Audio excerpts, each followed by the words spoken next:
Hi everyone, Open Gangnam Style here, and welcome back to the ARG and Creepypasta Iceberg. That's right, this is part 2, so if you haven't seen the first part, I'll put a little card right about here, and there will also be a link in the description to do so. And I'm glad everyone has embraced me as Korean Wendigoon, and I want to thank y'all for the support on that. Before we get started, I want to mention that yes, I do have a Twitter, and I'm planning to use it more for just dumb ramblings and memes and video updates. And this is your reminder to make sure you subscribe if you enjoy this video. We're gonna start off with tier 4, so let's just get started. Local 58 is a web series created by Chris Straub, who also created Candle Cove as mentioned in the first video. And the web series portrays a public access channel which has been hijacked throughout the decades. And right now I'm going to summarize some videos from the channel to provide the plot. So the first video I'm going to be talking about is Weather Service. It begins with the channel displaying an emergency alert message telling the public to stay inside and not to look outside with the naked eye. There's some strange meteorological event happening and staring at it may cause some harm. However, the channel then gets hijacked by a message contradicting that alert. The station struggles to recover from the attack, trying to warn the public to ignore the hijacked alert message. But the hijacker manages to pull through and then begins talking about a figure that has taken over the moon. The video ends with footage of the moon slowly rolling over the sky with distant screams being heard. If you even have a surface level knowledge of Local 58, you've probably seen this video, Contingency. It shows a 1960s version of Local 58 ending their broadcast for the day. They then get interrupted by an emergency alert message saying that the United States had been defeated by a foreign enemy and a full occupation was taking place. The alert begins displaying messages of, quote, honoring liberty by taking the final and greatest liberty of all. And that greatest liberty being to shoot yourself. Yeah, so big government is telling you, fellow American, to just do some T-pose ass victory pose on your lawn and just... And if you don't, those FBI agents who have been searching through your browsing history will come down and do the job for you. The video ends with the program getting back their channel and apologizing for the hijacked message. The next video I'm going to be talking about is You Are on the Fastest Available Route, which has Local 58 being, again, hijacked, but this time being interrupted with dashcam footage of someone driving through the roads. They have a GPS which is telling them directions, such as following signs of do not enter. There's a lot of jump cuts in this video where it just jumps to the driver going in different locations. The GPS would then tell the driver to stop the car and turn off their headlights before a creature roaring in the background can be heard. The video ends with a jump cut to a fire with the car laying sideways and the GPS saying you have arrived at your destination. The next video I'm going to be talking about is Show for Children. Basically, it's a 1920s cartoon of a skeleton named Cadaver who explores a graveyard in the middle of the night, apparently searching for his girlfriend. As he walks through the graveyard, he begins to look through open graves but only found a dead bird and a set of more realistic looking bones. He jumps down an open grave and he lies down because he seems to be exhausted. We then get a shot of the moon slowly creeping over the grave. Cadaver was seemingly murdered by the moon as he becomes another set of realistic looking bones. At this point, these videos are sort of forming a plot. There's something going on with the moon, as noted from Weather Service and Show for Children. Contingency could be the US's response to this foreign enemy, and You're on the Fastest Available Route could be a glimpse of what these alien creatures could be. Before I end the explanation of Local 58, I want to mention this video, Real Sleep. It's Local 58 getting hijacked yet again, but this time with a medical type of video. It's a video explaining how dreaming and REM sleeping doesn't actually benefit you and actually harms you from having quote-unquote quality sleep. And the video's purpose is to eliminate dreams altogether. And I think it will eliminate any kind of sleep too, because this is kind of creepy.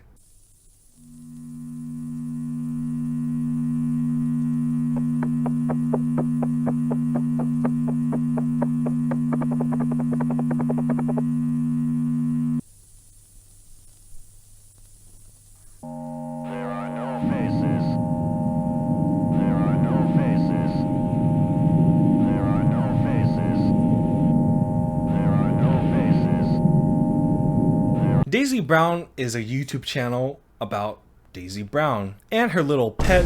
Oh shit! Yeah, that's Alan, the godforsaken abomination that she started her vlogs with. So the channel begins with vlogs of her feeding Alan and doing some makeup on him, you know, usual stuff you do with monsters. She also has a Twitter, which provides some context of Alan.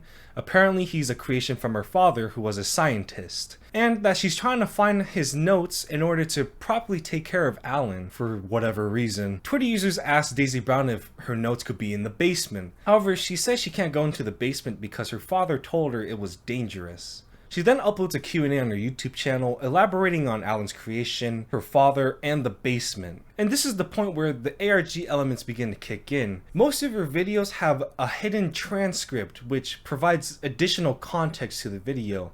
For example, this Q&A video has captions which displays text that reflects on her feelings as she talks about different topics. We get captions such as anxiety and feelings welling up again. This, of course, gives the context to the audience that she doesn't truly believe her father. She then fully elaborates on why she can't go into the basement. Her father had sealed it off a long time ago, and she's never been in the basement ever in her life. She also says that the basement has black mold and could cause Lynx disease. Lynx disease. Where have we heard of Lynx disease before? Website where he writes about a specific disease called Lynx. The most common symptom of Lynx is yucky ear. Yes, this is the same disease that was talked about in This House Has People in It. This brings up the question, is Alan Resnick involved with Daisy Brown? The answer is no, but she is clearly inspired by him. She has responded to the Alan Tutorial Twitter a couple of times, and her first subscriptions upon creating her YouTube channel was Alan Tutorial and Alan Resnick's personal channel. She also probably named the monster Alan after Alan Resnick. So with more videos uploaded, there are more hidden transcripts found, some of which recreate dialogue between Daisy and her father monologuing while creating Alan. And these transcripts form the full backstory of Daisy Brown. Her father had made her secluded from society, and she was taught not to ask so many questions. He was also religious, but it seemed like he only used God just to threaten and manipulate Daisy further. And the reason why her father acts this way is fully revealed in the cooking videos that Daisy created. His wife had tragically died in childbirth, and he sort of snapped and wanted to protect Daisy. And his idea of protecting her was to just lock her up in the house and control every aspect of her life. Within the videos, Alan has become more problematic and abusive towards Daisy. He has pulled out all her hair. He also keeps her up at night, and it's gotten to the point where Daisy had to lock herself in her room just to escape from Alan. She's also always shown as bandaged and beaten up. And Alan continues to grow to the point where he begins to grow legs and begins speaking English. I'm filming you, Alan! I'm gonna let everyone know how horrible you are! You really are pathetic. You used to be like this, Alan! You were my friend! What happened to you? Daisy, you really must be truly desperate to think of me as your friend.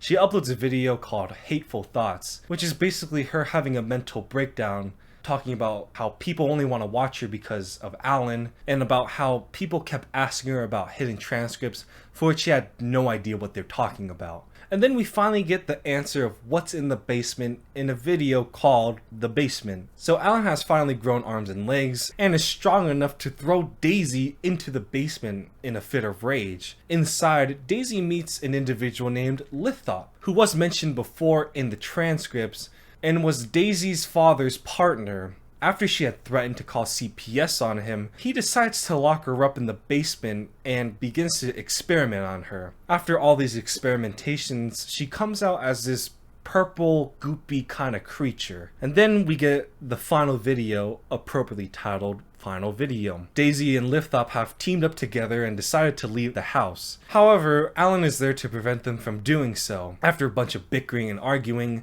Lithop decides to distract Alan, for which Daisy throws a fatty right hook before stomping his head on the ground, killing him. They then run from the house before they take a break and sit down in front of a lake, for which Daisy begins crying and breaking down, realizing what she had done to Alan. Emergency Alert Systems, or EASs. Did you ever watch SpongeBob early in the morning before school, and you're having a fun time laughing and eating your breakfast cereal until you get interrupted with something like this?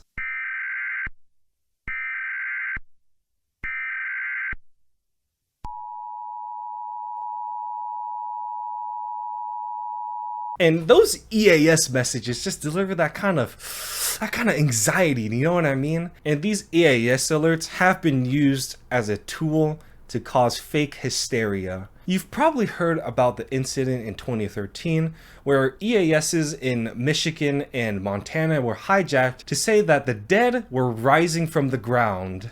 Civil authorities in your area have reported that the bodies of the dead are rising from their graves and attacking the living.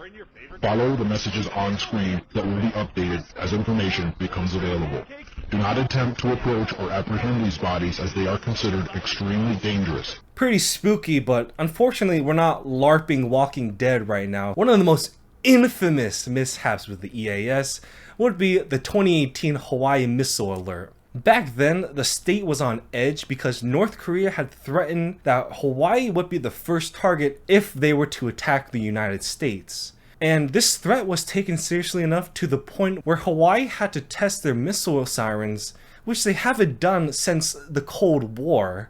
So when Hawaiians were just going on about their day and they received this message on their phone, I'm pretty sure everyone just collectively poo-pooed their pants.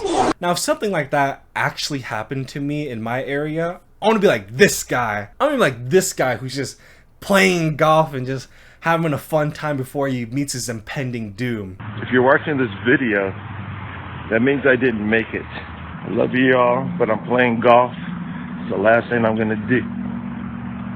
Of course, this was a mistake because Hawaii still exists as a state in the US, and the alert administrator admitted that this was a mistake that happened during a change of shifts. And he stated that before resigning. Stan Frederick is a YouTube horror series which involves your main man, Slender Man. The series started in 2012 when Stan was filming some behind the scene footage for his student film.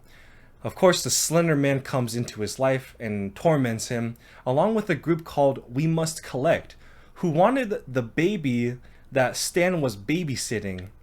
So, in order to survive this whole ordeal, he gave the baby away and disappeared from the internet for a while. Years later, he comes back as a paranormal investigator based in Maine. So his purpose now is to travel around the United States and help people who have some Slender Man problems. And we get a first glimpse of what he does as a job in his second video, Just Your Average Investigation. He meets with a man in Virginia who says that he had Slender Man popping up in his front lawn.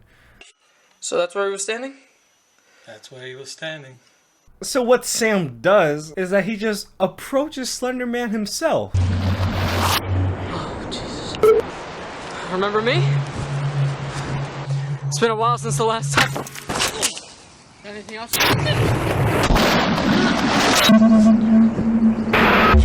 Is that all you get?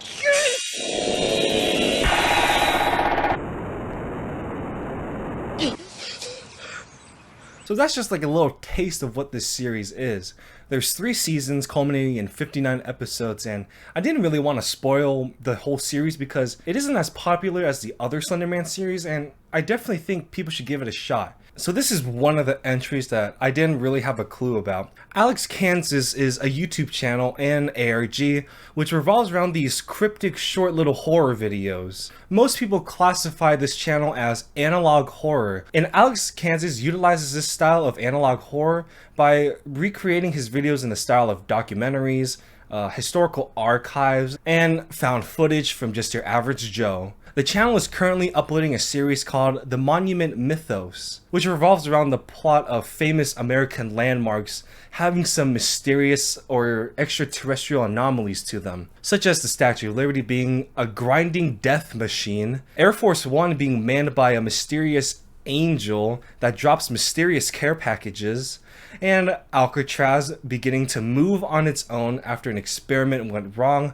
and destroyed parts of the United States. There is one video I'd like to mention which could kind of give a hint about why these monuments act this way, and that video would be deemed disaster. So according to the video, around the 1950s, all televisions around the nation got hijacked to show a message of President James Dean as a devil. As soon as the hijack ended, all of the air raid sirens in the nation began to play full blast, causing the nation to go into panic because they think an impending attack is happening. This causes overcrowding in bomb shelters and causing deafness in most of the people because the air raid sirens played louder than they should. After realizing that there is no bomb attack, President Dean decided to shut down all of the air raid sirens, which had to be done manually one at a time. So this meant that President Dean himself went up to an air raid siren to disable it, causing him to go completely deaf. Once all the air raid alarms were disabled, President Dean ordered those from the Anti-Dean Association to go into correctional facilities that were built near monuments. He then receives a hearing implant from a corporation which fully restores his hearing. This inspired him to propose Congress a Department of Technology, and his speech was perceived as passionate because he spoke louder than he thought he was due to a malfunction in his hearing. Because of this speech, Congress approved this Department of Technology as quickly as they could. They then promised to provide free hearing implants to all of those who have been affected by the Dean incident. And the way that this Department of Technology provided all these surgeries is pretty metal, I'm not gonna lie. What they did is that they built these massive operation rooms that could store thousands of patients, and they created these surgical androids to help automate the surgeries. So yeah, of course there's something up with these monuments. Whether or not President Dean was responsible for causing these supernatural anomalies is still a mystery. Yeah, maybe whatever he did to those anti-Deaners caused the monuments to act up, but the previous videos have documented supernatural activity before the Dean incident. This series is still ongoing, so maybe there's still a chance to get some questions answered. This channel is criminally underrated, and if it wasn't for this video and the iceberg, I never would have come across it, so you should definitely check out Alex Kansas. Gregory88 is a Twitter account which starts off fairly mundane with him tweeting about his everyday life and what meal he had for the day and all that. It's like when celebrities were first trying to figure out what to do with social media. Things do take a turn, however, when he announces that his grandfather had passed away and that he had inherited his house. It didn't go to his mother because she had a bad relationship with his grandfather. So he arrives at the new place and he finds a strange artifact hanging on his doorknob. He didn't think much about it and he thought it was just like some mere prank, so he decides to just toss it in the fireplace. After that, he would find 8 more of these artifacts around his house, which kind of sets in the idea that maybe this really isn't a prank after all. He later finds a camp near his house which contained a blue hoodie, old underwear, and a notebook. And this notebook had some sort of significance because he decides to take it in after realizing that most of the pages were torn out. He spots an eyeless bald woman standing in his front yard.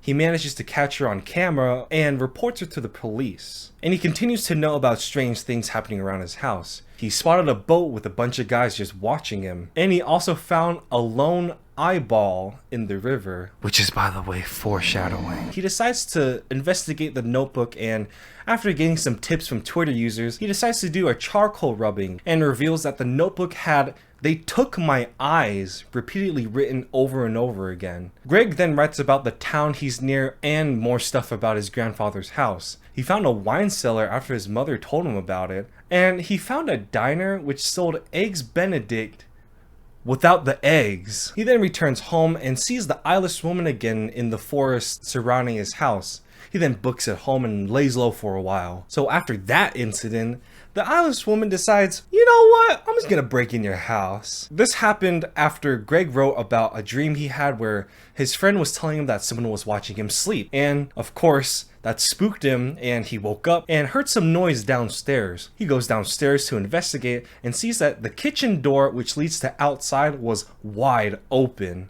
He also had some wet clothes that were drying on a fireplace, and those were stolen as well. Someone left him an artifact with his stolen wet sweatshirt. "Fear the New Moon" was written behind it. At the time of the ARG's writing, January 5th, 2019 was slated to be a new moon day. He encounters the eyeless woman yet again, this time inside of his wine cellar. But she then speaks to Greg, reassuring him that she was here to protect him. She said that those artifacts that he threw in the fireplace was supposed to be protection from some unknown creature. And she begins to tell him a story about a community that formed after something fell from the sky into the lake. Whatever this object was, the community decided to protect it, and in return, they get granted long lives and increased fertility. There was one caveat, however. This object in the lake brought in new creatures for which the people had to sacrifice one of their own if they wanted to continue to live near it. And these creatures are pretty hungry, with the eyeless woman saying, quote, "They start with your eyes." So it turns out that the eyeless woman had survived her sacrifice and became lost in the forest. She said those creatures come from enormous eggs which begin to hatch when it's the darkest outside. And given that the new moon was happening today, it would be one of the darkest nights of the year. So this terrifies the hell out of Greg, and for some reason he decides to book it out of the house and just run through the woods. He encounters those red creatures that he saw from before, and this time they were chasing after his ass. So he continues to run through the forest and manages to circle back around to the house. When he got back, the woman was gone, and he decides to leave the house to return back to his old home. He promises he'll return, but the last tweet was from 2019. So as of now, it's been about 1.5 years since the account was active. Okay, this is the entry where I'm pretty much out of my element here, guys. So I'll try my best and just bear with me, alright? So Tengree173 is a website and a Twitter account which revolves around an encrypted book. And this book is similar to Cicada 3301's Liber Primus. It's a large book with a strange alphabet that has been translated after users found clues to decipher it. The last 7 pages contain super long multiplication and division equation, and I mean extremely long, with calculations going up to 57 decimal place primes. And despite stereotypes because of how I look, I'm not that good at math, okay? So I'm glad there's others that are willing to do this for me. What they got out of these math problems were English sentences. Yeah, they got sentences from these math problems. Even then, these sentences don't make much sense. They're mostly ramblings about magical cubes that have connections to biblical verses, hidden knowledge from civilizations past, and the word Tengree being the name for important writings that only chosen ones can read, along with plenty of other stuff that I just don't know, alright? There is a Tengree wiki, which is unfortunately down, but the Wayback Machine has archived most of it, and you can have a look in there if I couldn't properly give a good explanation. Tengree173 is just something I simply don't understand. So if there's anyone in the comments that want to enlighten me and many others who don't understand, please do so in the comments down below. I greatly appreciate it. My Dad's Tapes is a YouTube web series and ARG revolving around Chris, who had inherited his father's stuff after he died. Among this stuff, he found a collection of videotapes which shows a masked man torturing and murdering women.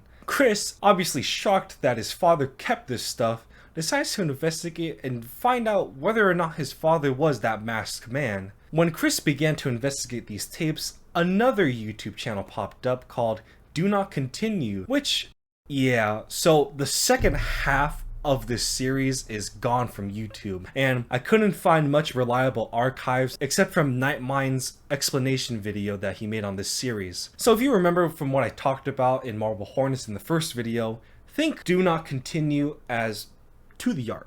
They both provide the ARG elements of this series by providing ciphers and puzzles for the viewers to solve. So Chris continues to upload all the tapes he found and his investigations, all while trying to avoid DNC, who happens to be another serial killer who kills women. And DNC uploads all these videos as deterrence to Chris from continuing his investigation. However, it doesn't really work because Chris still uploads videos despite knowing that innocent women were being killed. Chris also gets the police involved, which kind of backfires because the police don't want him uploading all the evidence onto YouTube. Eventually, Chris gets his hands on his father's journal, basically is the father admitting that, yeah, he's the killer in the tapes. In the meantime, DNC gets his hands on Chris's girlfriend, and he uses her as ransom to meet up with Chris, which leads to this part of the series. I want to give context to this scene before I show it to you, alright?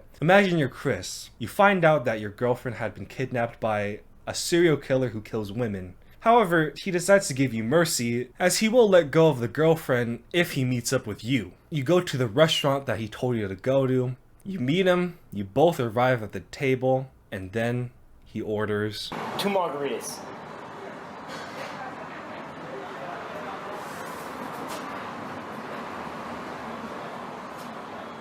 Where is she?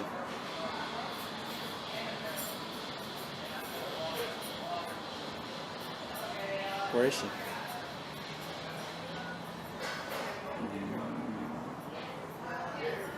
Do you speak? Do you talk?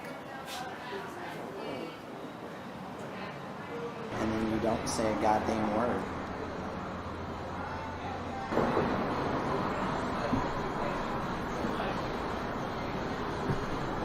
It's a damn good margarita. damn good margarita. We are now on tier 5, and it is getting more and more obscure, which means it's getting a little bit harder to research. However, there's still a couple of entries that I do recognize, so let's just get right into it.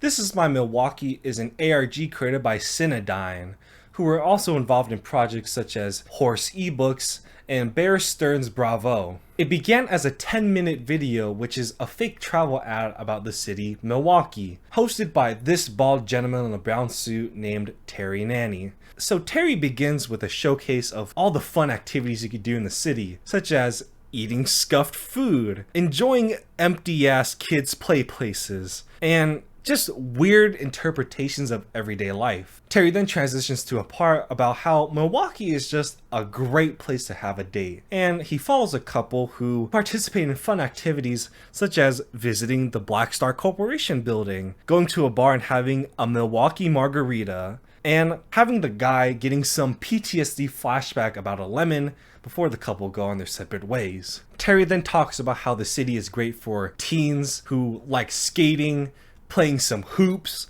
being hip, playing some music, and hanging out with the boys. While they're talking about the teens, they also provide some warnings to new teen incomers to Milwaukee to avoid certain city sectors, have some survival equipment such as emergency food and a flashlight, and to avoid pieces of the God Seed. And this is just a fat hint of why the city is kind of weird. So Terry begins talking about the corporation Black Star, who had greatly improved the city of Milwaukee by providing jobs and upgrading their infrastructure. And in return, Milwaukee allows them to create God Seed because the corporation decided that they want a new god. However, it's pretty obvious that recreating God is a terrible idea, so Black Star decided to bury most of Godseed under the city of Milwaukee, which destroyed parts of it and caused the rest of the city to go into quarantine. The video ends with Terry talking to a scavenger who wanted to do some Tomb Raider shit and dig into the deep depths of Godseed's grave because there were rumors about hidden treasures and such. Terry obviously tells him to not fucking do that, but the scavenger ignores him and sets off on an adventure to dig up Godseed.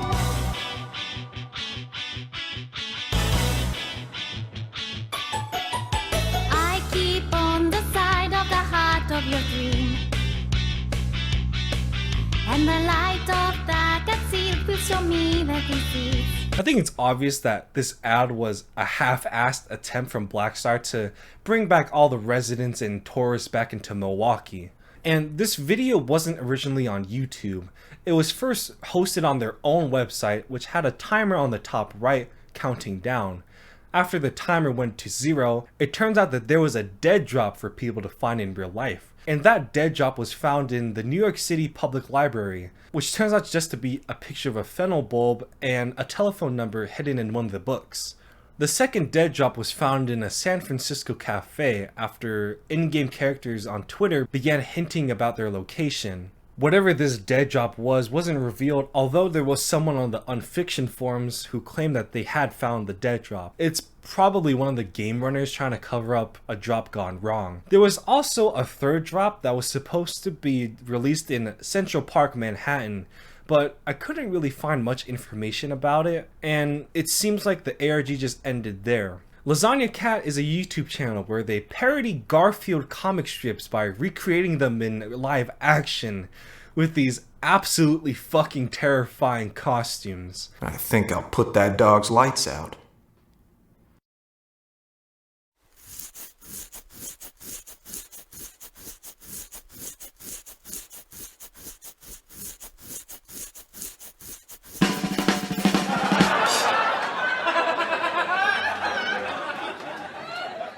And being a parody, of course they recreated iconic scenes such as Garfield getting scolded by John, Garfield saying he hates Mondays, and Garfield beating up Odie.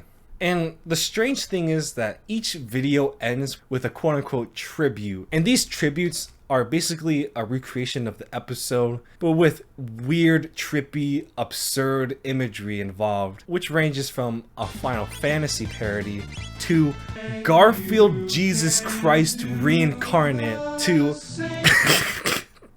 I just read my notes to this. これは沖のボトルです。はい。 So the main purpose of this series is basically telling everyone that Garfield isn't funny, and they highlight that by recreating the comic strips that have this like sort of mundane, relatable kind of humor. Everyone hates Mondays, everyone wants to be lazy, everyone wants to kick Odie in the balls, and they sort of just give you that whiplash by including these absurd tributes. And they also throw some sneak disses to Garfield creator Jim Davis. And this channel started in 2008 and they finished producing videos in 2018, meaning they spent 10 years telling Jim Davis that his little cat cartoon wasn't funny. And the series ended with a 4-hour video called Sex Survey Results. So it's basically where viewers were able to participate in a Garfield comic strip basically. The setup is mostly just a knock-knock joke where the viewers represent the knock-knock. And apparently they were told to just state their name and the number of sexual partners they had. Of course, they could still say whatever they want, so we got some pretty good highlights. Who's there? Max Power. Max Power? Who?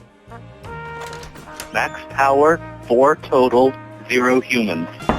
Who's there? Joe Levere. Joe Levere. Who? Joe Levere, 0. Who's there? Raymond. Raymond who? Raymond. I have had 2 sexual partners in terms of what is called penis and vagina intercourse. I've received oral sex from, let's say, 4 women and then 1 guy. Who's there?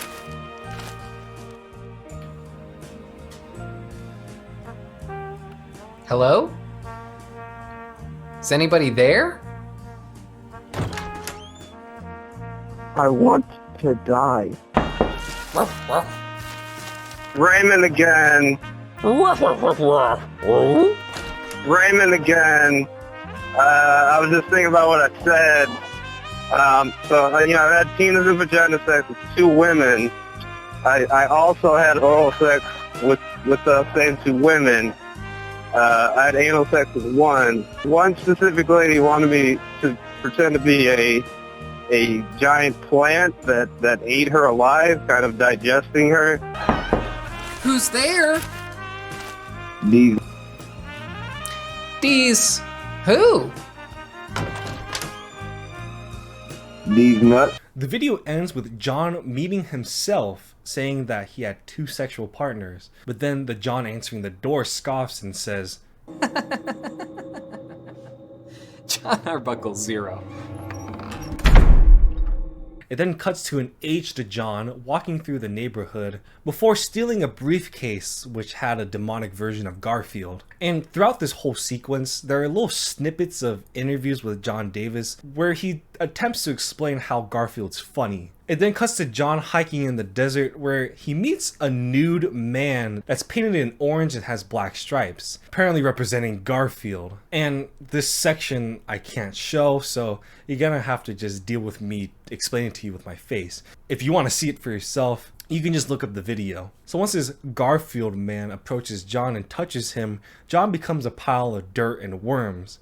We then get a jump cut to a schoolgirl who's in the bathroom stall giving birth. Like, literally giving birth. A clear shot of her vagina just giving birth. And after she gives birth to the baby into the toilet, she then remarks about how it's a cursed child and that she released an evil in the world. She leaves, and then we get a shot of the baby, which is actually John Arbuckle, as noted with the blue shirt that the baby's wearing, and Garfield represented as an orange cat walking around the toilet seat. The baby then opens its eyes, apparently suggesting that John Arbuckle has been reborn and is gonna create more funny Garfield scripts.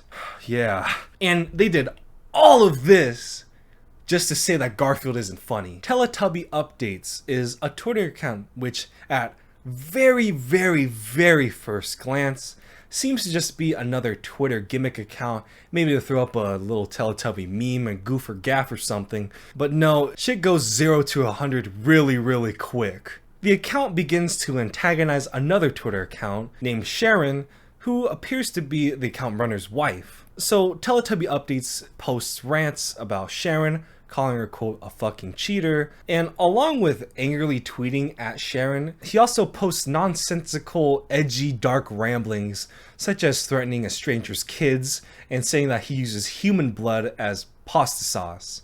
So Sharon just watches her husband have a mental breakdown. His name's Dave, by the way, and she asks him to go back home. Let's just say that Dave went through that request, and Sharon posted that her kids are missing. And after that, both accounts went to a state of inactivity for a couple weeks. It starts back up again with Sharon posting on Twitter saying, Dave put the gun down. Dave then continues to ramble about his loneliness and frustrations in life before implying that he was going to commit suicide. He then writes about how he and Sharon had divorced and that Sharon had taken everything away from him. Sharon then tweets that someone was knocking at her door at 2 a.m. Later on, it turns out that Sharon's family had taken over her account, saying that Sharon had gone missing and were asking Dave of where she went. Soon, her dismembered leg was found behind the couple's house, pretty much implying that she's dead. And Sharon's family gives further backstory about the couple. It's pretty obvious that they're in an abusive relationship, and Dave was diagnosed officially as a sociopath, and Dave wasn't even his real name. He had it legally changed back in 2014. The family then asks Dave to come back home, for which Dave again goes through with this request and takes control of Sharon's account, stating that the family's dead and that the audience should just forget about everything. Later on, the police get control of Sharon's account, basically warning those in Dave's county to watch out for him and to stay inside. They also detailed the murders, which include Sharon and her parents and other kids and even a dog, I think. And they also thought they found Dave's corpse, but it turns out it was his brother or cousin. And that's where the story ends. And now you're probably thinking, what the fuck was that all about? Of course, this story's fake. Both of the accounts were created at the same time, which is a pretty big hint that the creators made these accounts for the sole purpose of the story. It's a short, dark little story for those who want more Twitter stories in the vein of The Sun Had Vanished and Dear David, although it isn't that deep. Forgotten Languages is a website that is presumably about religion, science, politics, and paranormal anomalies. I say presumably because most of the articles are written in languages that cannot be translated. They're either brand new languages that I've never seen before, or derivatives from existing languages that make it difficult to translate. There are little snippets in each article that are written in a readable language, such as English, but for the most part, people don't exactly know what these articles are talking about. Upon discovery of this website, people thought that it was an ARG, either because someone was bored or maybe it was a promotion for a game or movie or something. Some people thought Cicada 3301 was involved in it, like they think every fucking ARG has Cicada 3301 involved in it, or that it's a cult, or that this was supposed to be an exclusive website that only members were allowed to join. This website is pretty mysterious. I couldn't really find much information, although I did find an interview with one of the writers. YouTube channel Elder's Vault did an interview with a Forgotten Languages writer who talked about a potential purpose of the website. Oh, certainly. The amount of knowledge currently available on the internet is just a small fraction of the available written knowledge, as most of our information remains exclusively on paper in libraries, whether public, private, or personal. Our mission on ForgottenLanguages.com is to gain access to that knowledge and learn from it, grow, expand our horizons as a global race of people. They also want to include knowledge found before the birth of Jesus Christ. So they have this valiant goal of documenting all of this unknown knowledge onto the internet before it gets destroyed. Of course, they probably can't translate it, and they just directly copied whatever they had onto this website. Hopefully we find Rosetta Stone 2 or something and try to understand what these articles are saying, because maybe we could advance as a society from there. SVV, also called Soldalitas Vulturis Volantis, if you really want to, is a secret organization where members are put through a series of tests and trials in order to join. The name roughly translates to the Brotherhood of the Flying Vulture, and most of their activities taking place on their website humanisbeing.com and their Twitter account. So they have an FAQ on their website, which includes debunking connections with Cicada again. They also clarify on what they expect from potential members, specifying that they want those with, quote, unique talents, exceptional imagination, and profound visions. And they want those to apply, quote, certain spiritual praxis. And apparently the benefits of joining this organization are, quote, legion, being/becoming, sure, whatever that means. So applicants are put through a series of tests. Some are just puzzles and some are individualized tasks. And most of the clues that users need to complete these tasks are provided by the Twitter account. And these puzzles include the usual siphoning through source code to find hidden messages, analyzing these cryptic images, and solving ciphers. They also have applicants going into the real world, just like Cicada 3301. There was a player that had found an object in northern San Diego after a tweet hinted at their location, and there was another object found in Zurich. However, the account has tweeted other locations that people haven't decrypted yet, so there could be plenty of other unknown objects that haven't been found. So when players complete these tasks, they are knighted and are given a name, and each name corresponds with one of the 72 names of God from the Kabbalistic tradition. The players are then asked to transmit their name, whatever that means, and they get their name posted on a chart on the website. And of course, like many other of these secret organizations, no one really has a clue on what the purpose of SVV is. Lucid Dream Project. Whatever this specific ARG, this iceberg, is talking about, I couldn't really find much. You've probably heard about lucid dreaming before, where you practice becoming self-aware in your dream and being able to control the environment, the characters, and the abilities you have and such.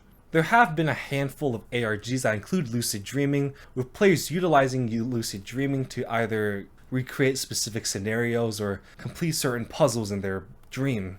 I have seen a couple of Discord servers that claim to use lucid dreaming as a part of playing the game, but all of them are either relatively small or never got their feet off the ground. Again, I couldn't find the specific ARG the creator is talking about, so if you have any information, please let me know in the comments. Gunslinger Pro 2009 is a YouTube channel that centers around Garry's Mod animations with TF2 characters. And you get a general idea of what this channel is by just having a look at one of their videos, so take a look. Read me. Now these videos are reminiscent to the good old days of Garry's Mod animations on YouTube with creators such as Kitty0706, but Gunslinger Pro's animations have something wrong with them. There's a lot of visual distortion, and there's a long 12-second outro of just a blank black screen, and the audio is poor in quality as well. Now, the next video, Spy a Sandwich, pretty much gives an idea of what's going on in these animations. The heavy walks into a sandwich, for which the sandwich reveals itself to be a spy, but the spy looks distressed, pounding on the screen before the player takes him away with the fizz gun. And another important video would be Gary's Mod Ragdoll Walking Tutorial. At first glance, it kind of just looks like a regular ass Gary's Mod tutorial, but the devil's in the details. When the player first approaches the red soldier, you notice that the soldier shakes his head in fear. In the next part, when the player approaches the blue spy ragdoll, you'll notice that its head was poking up for a quick second. You also see an ominous figure in the background, which is probably the blue spy trying to escape. Now, it's kind of becoming obvious that these ragdolls have some sort of sentience or consciousness in them, and they fear for what the player's gonna do with them. The blue spy seems to be the most capable of escaping, as he can move on his own. However, we unfortunately learn about his fate in the next video. In the video titled This, we get a POV shot of not the player but someone else. They're crawling through a dark room in the map GM Construct, and after a reflective surface falls in front of them, it turns out that we're looking through the eyes of the blue spy, who had become mangled into this hellish, melon-looking headcrab creature. The blue spy becomes angry at what it's become and rams through the reflective surface, which then reveals the player toying with other ragdolls, noticing the blue spy and grabbing him again, and the video abruptly ends there. There's been some speculation on what exactly these ragdolls are. Are they spirits that are possessing these ragdolls and they're trying to escape? Sort of like Ben drowned? Or is it a metaphor about how humans acting like God could cause so much trouble and all that? Or is it about a theory about how we're in a simulation and that we're the ragdolls and we're being simulated, and even though we don't want these kind of things, we're forced to do so anyways because that's how life is and that's how the simulation works and you can't escape it. Found on the tape is a YouTube channel and ARG, which consists of 3 clips that are less than a minute. And at first glance, these clips just look like random horror-esque clips that just look scary to look scary, you know what I mean? It just looks like some shit Chills would put on a top 15 list. And it doesn't help that there isn't much information on the YouTube channel itself. The about page is empty, there's no external links, there's no descriptions, and even on the video tags, the only tag there is just the video title. However, when viewers took a closer look at these videos, they found a revelation. In the second video titled clip95.mp4, there's a sort of code wheel that has a selector quickly circling around it. This wheel can be deciphered into a hexadecimal string, which can be deciphered into a mega upload link. And this link gives you a download of a Half-Life 2 map, which consists of basically just a prison cell with a bed and a bucket and a chair. And the player is stuck in the corner just looking down at the room. In the background, you can hear a shepherd's tone, which is an auditory illusion which sounds like the tone is going down forever and ever. Now, if you no-clip and try to exit the room through the door, you're gonna get jump scared. I'm just going to slowly fade in this image that will pop up if you do get jump scared. You're welcome. And this map is available for download in archives. Even though Mega Upload has been shut down since the ARG was created, you will find mirrors of the downloads if you want to check them out for yourself. After releasing clip95.mp4, the channel made a discussion post basically stating that the YouTube channel was the official source of the ARG and that any other accounts should be taken as fake. And this post was interrupted by another hexadecimal string, which leads to another download link to another Half-Life 2 map. This time, the map has the player scurrying around ventilation shafts, and there are apparently 2 endings you can get in this map. The first bad ending happens when the player reaches a dead end, which causes the whole ventilation system to cave in. The good ending can be found if the player falls down the shaft that is surrounded in blood and drop to their death. Yeah, it's kind of morbid. After the last YouTube video, clip84.mp4 was uploaded, the channel released another map, which is another series of tunnels, but it's large enough for the player to run and jump in. If you explore this map, you can find the room from the first map, which has the jump scare removed, so you can easily explore it. And the only way to finish this map is to, again, fall to your death. The fourth and final map was released after the channel posted a discussion post, this time in binary. And this fourth map brings back the ventilation shafts from the second map, although it is way bigger now. Apparently, if you're lucky or you just spend enough time in the shafts, you'll find a short drop which leads you into an area full of blood, bones, and body parts. If you continue to explore that area, you'll fall into another place which is flooding and has wooden boxes. The map begins to shake, music begins to ramp up, and you realize you're being chased by a monster, and if that monster catches up to you, the game crashes. And this is where the ARG stands as of now. Unfortunately, there hasn't been much development since 2011, and what the purpose of this channel is still a mystery as of now. Of course, it's possible that the ARG could continue, as there is a code in the last video which is yet to be deciphered, and that could be the key to continue this ARG.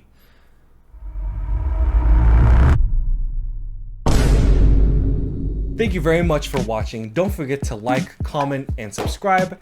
And don't forget to check out my Twitter, as I mentioned in the beginning of the video. I'm just going to preemptively apologize because college is coming up soon, so I'm not sure when the next video will come out, and I just want to let y'all know that if you made it this far. Thank you very much for watching. Have a good day.